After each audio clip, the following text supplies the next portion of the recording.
Have you ever been there? Mm-hmm. Completely baffled by your child's eating. Maybe they just forget to eat.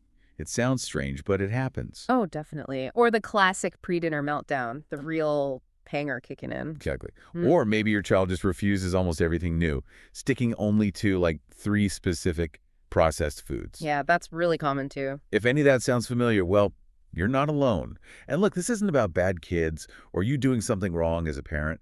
Often, these things run much deeper. They really do. Okay, let's unpack this. So today, we're doing a deep dive into these unique eating challenges that kids with ADHD often face. Mm-hmm.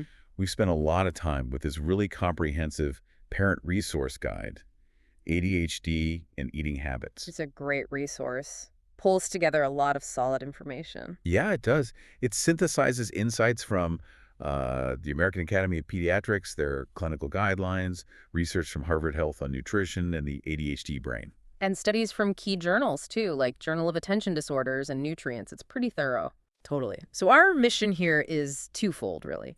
First, to understand why. Why do these eating patterns happen? We want to explore the brain science behind it all. Which is fascinating in itself. Absolutely. And then critically, we want to pull out practical research-backed strategies, things you can actually use to help your child build a healthier, more positive relationship with food. Yeah, that's the goal. And what's so striking is how directly ADHD neurology impacts something as basic as eating. Right. The science really points towards dopamine regulation.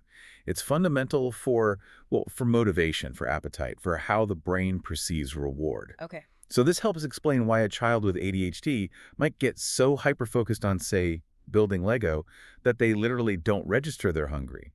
Or they just struggle to notice those internal cues, hunger, fullness. So it's not defiance, not them choosing to skip lunch. Often no. It's more like a disconnect in the body's signaling system. Yeah. The message just isn't getting through or it's getting drowned out. Wow, okay. That reframes things quite a bit for parents, doesn't it? So it's like a fundamental challenge in their brain's reward circuitry when it comes to food. In many cases, yes. And that ties into other things we see, too. Like impulse control. Exactly. Those challenges with impulse control can show up as emotional eating when stressed or bored, or really intense cravings for those highly palatable foods. The sugary stuff, the processed snacks. Precisely. They deliver that quick dopamine hit the brain might be seeking. And then there's another layer. Medication. Ah, right. Stimulant medication. Yeah, which is often incredibly effective for focus, but a very common side effect is appetite suppression, especially during the daytime when the meds are most active. Okay, so that creates a whole other dynamic. It really can. You get this imbalance. Little appetite all day, maybe barely touching lunch, and then ravenous by evening when the medication wears off, sometimes leading to overeating then. Right. So you piece all that together, the dopamine, the impulse control, the medication effects, and suddenly these scenarios make more sense. Kids skipping meals or that intense irritability before eating because their blood sugar has crashed. Yep. The hanger we talked about. Or, the child who eats the same beige foods every single day and gags at a carrot stick. Sensory sensitivities often play a big role there, too. Or sneaking food, maybe binging on sweets when they get the chance. Yeah. And that classic pattern.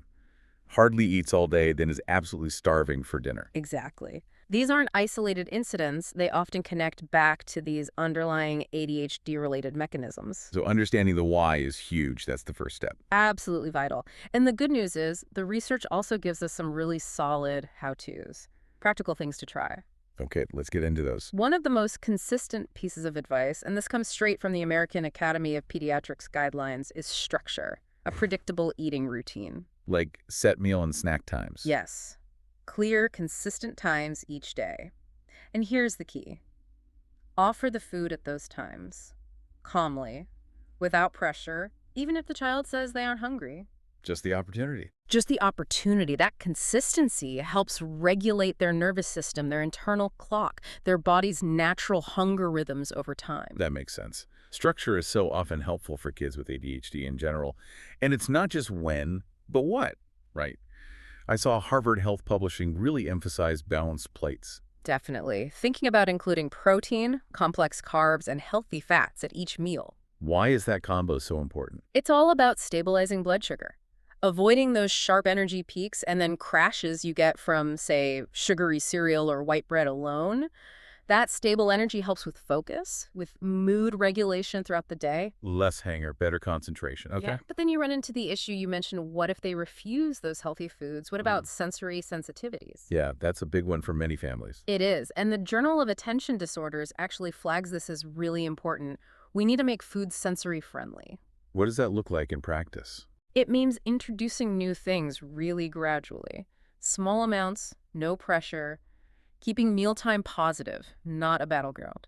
A great practical tip is to always include at least one food, they like a safe food, alongside anything new you're offering. Ah, the safe food strategy. I like that. Takes the pressure off trying the new thing immediately. Exactly. And thinking about executive function challenges, planning, organization, remembering. Right. Which are also core features of ADHD. For kids who struggle with that, visual meal schedules can be surprisingly effective. Pictures of breakfast, lunch, snack, dinner stuck on the fridge. It helps them see what's coming, mentally prepare, reduces that what's next anxiety. Makes it concrete, less mental effort required. Precisely. Another big one. Avoid power struggles. Please avoid the food fights. Easier said than done sometimes, but crucial. So crucial. Instead of forcing, offer limited, acceptable choices. Apple slices or a banana with your snack. Giving them some agency within clear boundaries. Yeah. And really, really avoid using food as a reward for good behavior or punishment for bad. Why is that so detrimental? It just layers on emotional baggage onto eating. It teaches them to link food with external validation or control, rather than internal hunger or enjoyment. Makes the relationship with food much more complicated down the line. Got it. Okay, circling back to medication for a sec. Knowing it suppresses appetite. How do you work with that? You have to be strategic. If appetite is lowest midday, you need to front load and backload nutrition. Meaning? Prioritize a really nutrient-dense breakfast before the morning dose kicks in, and plan for a substantial healthy dinner when appetite returns in the evening. So maybe things like smoothies with protein powder or egg muffins for breakfast. Perfect examples. Things that pack a nutritional punch efficiently and save their favorite healthy meals for dinner when they're actually likely to eat them. Smart.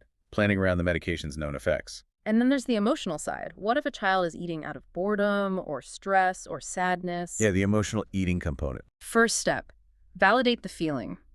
I see you're feeling bored right now. Don't dismiss it. Then, gently, you can help them learn other ways to cope or self-soothe. Like what?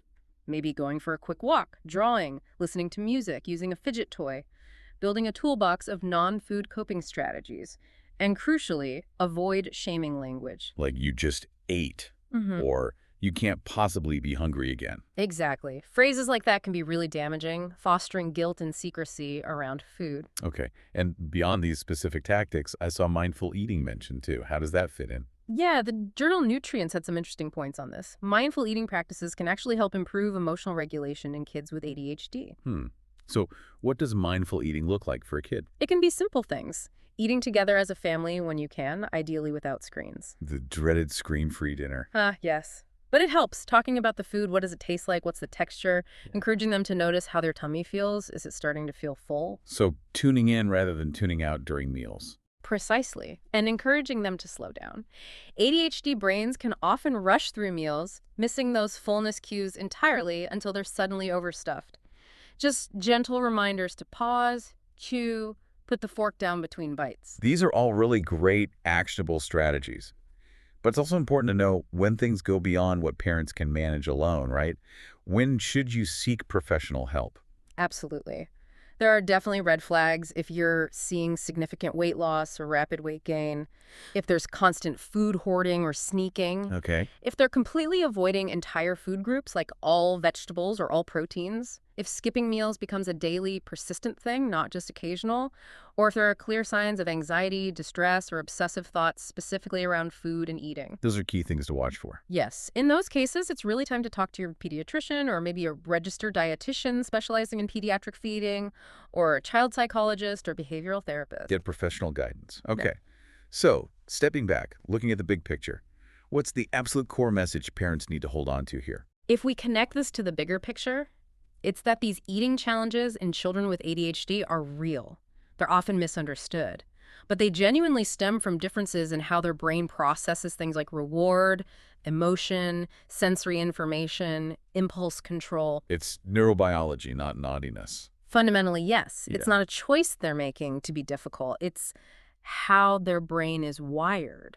But, and this is the hopeful part, understanding that why opens the door to effective hows. Mm, By using structure, showing compassion, getting a little creative, yeah, parents really can make a significant difference. absolutely. You can help your child navigate these choppy waters and, build a healthier relationship with food, one bite at a time, maybe quite literally. It's about working with their unique brain wiring.